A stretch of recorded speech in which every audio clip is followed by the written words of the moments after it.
आज झाला आपल्या क्लासमध्ये खूप मोठा शॉक. तर आपण सकाळी उठलेलो 12:30ला आणि अनुजला बघा कसं मस्ती करतोय. मग नंतर आपण फ्रेश झालो आणि मग नंतर 1 वाजता आपण कॉफी बनवली आणि पियालो. आपण संध्याकाळी थोडा अभ्यास केला. तुम्ही बघू शकता इकोच आज प्रिलियम होती आपली. टाईम झालेला आहे 5:30. आपला 6चा पेपर आहे आणि बाहेर बाबा कपडे सुकत घालतात. मग आपण फटाफट अभ्यास केला आणि थोडे ओट्स खाल्ले मस्तपैकी गरम गरम. पोट भरलं कारण दुपारी आज जेवलो नव्हतो. मग निघालो डायरेक्ट क्लासला जायला. तर क्लासच्या इथं पोचलेलो. जस्ट एक छोटं शूट घेतलं. मग नंतर क्लासमध्ये झालं खूप मोठा गेम.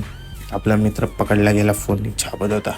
आपण निघालो डायरेक्ट तिथून थोडं फिरायला गाडीवर.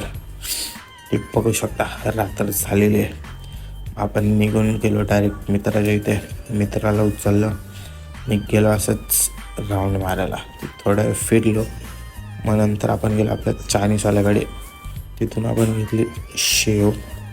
आणि का कारण ती शेव घेऊन आपण गेलो घरी आपल्यावरती सूप बनवलेली. तर ती सूप गरम केली आणि त्या सूपमध्ये ही शेव एकदम क्रंच करून टाकली. आणि आजचं आपलं जेवण होतं हेच. सूप जाम भारी लागत होती. त्या सूपमध्ये आपण ॲडिशनल अंडं टाकलेलं. आणि अनुजची मस्ती बघू शकता, जेवायला नखरे करते. आपण गेलो बाबांची कोल्हापुरी घालून खाली कारण आपल्याला थंड घ्यायचा मन करत होता. तर आपण घेतला 20वाला कॅम्पा आणि आलो तसंच घरी. चलो गाईस, बाय बाय, मिळते कल.